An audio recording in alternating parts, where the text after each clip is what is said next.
মামা তোমার নামটা কি? রাকিব হাসান। তুমি হিন্দু না মুসলমান? মুসলমান। আটটা মুট করো, তোমারে কয়টা কথা কইয়ে দিয়ে যামু। অবশ্যই কথা কয়টা যদি সত্য হয় হাসা বলবা তো? অবশ্যই। মিথ্যা কইলেও কিন্তু আল্লাহর কাছে ঠেকা থাকবা। না মিথ্যা বলবো না। তুমি যেই দল সাপোর্ট করো সেই দল 36 বছর পরে ওয়ার্ল্ড কাপ পাইছে, কথা ঠিক না বে ঠিক? ঠিক। রাগ করলা? না রাগ করিনি। তুমি যেই দল সাপোর্ট করো সেই দলে যেই সেরা প্লেয়ার হয় সেই হাত দিয়ে একটা গোল দেয়, কথা ঠিক কিনা? ঠিক।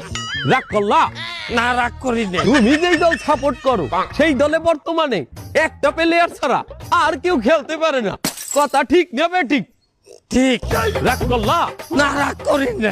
তুমি যেই দল সাপোর্ট করো সেই দলের 3টা বিশ্বকাপ সাপোর্টাররা মনে করে 50টা বিশ্বকাপের সমান, আর ব্রাজিলের 5টা বিশ্বকাপ রে ওরা একটাও ধরে না, কথা ঠিক না বে ঠিক? ঠিক। রাগ করলা? না রাগ করিনি। তুমি যেই দল সাপোর্ট করো সেই দলের একটা প্লেয়ার বুড়ো হয়ে যাইবে, কেউ তোমরা ওরে ছাড়বা না, ওরে ছাড়া বিশ্বকাপ খেলবা না, কথা ঠিক কিনা? ঠিক। রাগ করলা? না রাগ করি নাই। তোরা কি রাগ নাই? ভাই না রাগ করি নাই। আমার বাবা